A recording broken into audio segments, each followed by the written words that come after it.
এবারে যারা হজে গিয়েছেন, সম্মানিত হাজী সাহেব যারা ফিরে আসছেন, তাদের হজ কবুল হয়েছে কি না, এটা কিভাবে আমরা জানবো? চেনার বা জানার কোনো আলামত আছে কিনা একটু মেহেরবানি করে কোরআন সুন্নাহর আলোকে যদি বলতেন প্লিজ। জি, আলহামদুলিল্লাহ রাব্বিল আলামিন ওয়াসসালাতু ওয়াসসালামু আলা রাসূলিহিল আমিন ওয়া আলা আলিহি ওয়া সাহবিহি আজমাইন, আম্মা বা'দ। অত্যন্ত গুরুত্বপূর্ণ একটি বিষয় এটি। আজকে আমরা জুমাতেও আলোচনা করেছি, নিশ্চয়ই শুধু আমি না, বাংলাদেশের অসংখ্য মসজিদে জুমাতেও আজকে আলোচনাটা হয়েছে। হাজী সাহেবরা যারা হজ করে আসবেন, হজ আল্লাহর কাছে কবুল হয়েছে কিনা এটা বেশ কিছু আলামতের মাধ্যমে প্রমাণিত হয়। আলামাতুন তুসবিতু আন্নাল্লাহ তাকাব্বালা মিনকাল হজ। এমন কিছু আলামত রয়েছে যেই আলামতটা বলে দিবে যে আল্লাহ রাব্বুল আলামিন আপনার হজ কবুল করেছেন কিনা।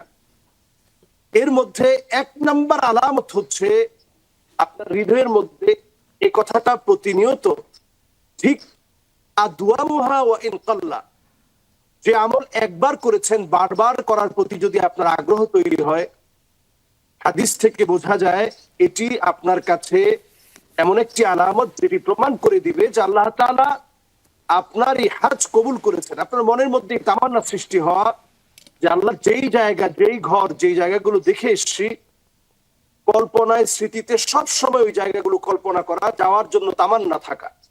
দ্বিতীয় নাম্বার বিষয় হচ্ছে, দ্বিতীয় যে বিষয়টি সেটি হচ্ছে হৃদয়কে সবসময় মসজিদ মুখী রাখা।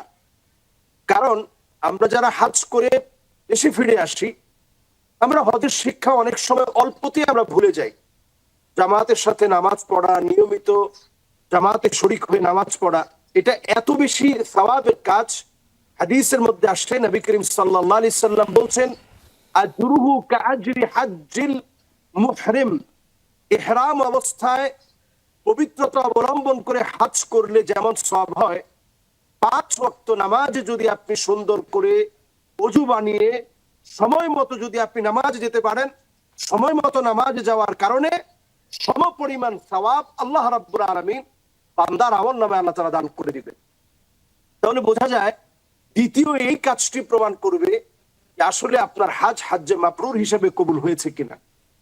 তৃতীয় নাম্বার হচ্ছে আখলাকের পরিবর্তন। আপনার বাজে কিছু অভ্যাস প্রত্যেকটা মানুষের জীবনে থাকে। একজন হাজী সাহেব তিনি যেন অতি বাগ বিতান্ডায় জড়িয়ে না পড়েন, কারণ হাদিসের মধ্যে পরিষ্কার আসছে, মান হাজ্জা ফালাম ইয়ারফুস ওয়ালাম ইয়াফসুক রাজআ কায়াউমিন ওয়ালাদাতহু উম্মুহু। যদি কোনো ব্যক্তি ফাসিকি কোনো কর্মকাণ্ড না করে, ফাসিকি কর্মকাণ্ড মানে গালিগালাজ করা, নেফাকি করা, অন্যায় সাক্ষী দেওয়া, এগুলো সব ফাসিকি কর্মকাণ্ড। এই ফাসিকি কর্মকাণ্ডে যদি কেউ লিপ্ত না হয়, আর যদি কেউ গালিগালাজ না করে, পাপাচার না করে, অন্যায় না করে, হজের ওই সফর থেকে আপনি সুন্দরভাবে কার্যাদি সম্পন্ন করেছেন, ঘরে ফিরে আসছেন, এমন ভাবে ফিরে আসবেন রাজা কায়াউমিন ওয়ালাদাতহু উম্মুহু। সদ্যপ্রসূত একটা শিশু বাচ্চা, নবজাতকের যেমন কোনো গুনাহ নাই, আল্লাহ তাআলা এইভাবে নিষ্পাপ করে আপনাকে কবুল করবেন। কাজেই আপনি আমি যদি এই আলামতের মধ্যে থাকি, তাহলে আমরা অন্তত এটা বুঝতে পারবো যে আল্লাহ তাআলা আমাদের হজকে কবুল করেছেন। আরো একটি ছোট্ট আলামত রয়েছে, সেই আলামতটি হচ্ছে এটি, আল্লাহ রাব্বুল আলামিন আপনার অবয়বের পরিবর্তন আনবে। আপনার আত্মিক পরিবর্তন যেভাবে হবে, আপনার বাহ্যিক পরিবর্তন আসবে।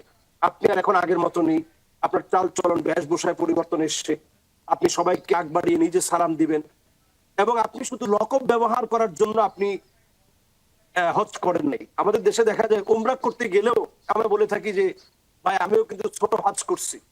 আসলে উমরা কখনো ছোট হজ নয়। যিনি উমরা করেছেন আরবিতে ওনাকে বলা হয় মুতামির, উমরাকারী। আমরা সেই উমরাকারীকেও হয়তো ওনার পদ পদবি দরকার, উনি একটা ব্যানার বানাবে, একটা ফেস্টুন তৈরি হবে, সেখানে যদি উনি হাজিটা দিয়ে দেয় তাহলে টাইটেলটা ভালো হবে, এবং এটা একটা বাংলাদেশে এটা একটা লাক্সারিয়াস ডেজিগনেশন, যেটা খুব ভালো কাজে লাগে, মানুষকে মনে জায়গা করে নেওয়ার জন্য এটা খুব কাজে লাগে। তো এই ক্ষেত্রে আমরা খুব সচেতন থাকবো যে কোনোভাবেই হজটাকে আপনি বিক্রি করার চেষ্টা করবেন না। আপনি হাজি এটা হয়তো লোকে বলতে পারে, কিন্তু আপনি নিজেই নিজের ডেজিগনেশনে, নিজের কার্ডে, নিজের সব জায়গায় আপনি হাজি ব্যবহার করবেন, এটা প্রমাণ করে দেয় যে আসলে আপনার হজ আল্লাহর কাছে কবুল হয়নি। যার হজ আল্লাহর কাছে কবুল হবে তিনি বরং এটাকে লুকিয়ে রাখবে যে আল্লাহ হজের ভিতরে কত ত্রুটি বিচ্যুতি হয়েছে, আল্লাহ কোন কারণে না জানি তোমার কাছে কবুল হয় নাই। এজন্য আমরা গোপন রাখার চেষ্টা করব। মান তাওয়াদা লিল্লাহ রাফাআহুল্লাহ, যে বিনয়ের সঙ্গে নিজেকে লুকিয়ে রাখবে, আল্লাহ তাআলা তার হজ কবুল করেছে, তাকে আল্লাহ তাআলা ঠিকই হাজী হিসেবে আল্লাহর কাছে কবুল রাখবে, এবং যারা কবুল হয়েছে তাদের মধ্যে তিনি শামিল হবেন ইনশাআল্লাহ। ইনশাআল্লাহ। চমৎকার করে আপনি আলোচনা করছিলেন মহাগ্রন্থ আল কোরআন আর সহিহ হাদিসের আলোকে। আমরা জানতে পারলাম আসলে একজন হাজী সাহেবের কি পরিবর্তন সাধিত হওয়া দরকার তিনি হজ থেকে ফিরে এসে, কি কি আলামত আছে, চিহ্ন আছে, যার মাধ্যমে আমরা বুঝতে পারবো তার হজটি এবারে কবুল হয়েছে। আল্লাহ তাআলা সবাইকে হজ্জে মাবরুর নসিব করুন।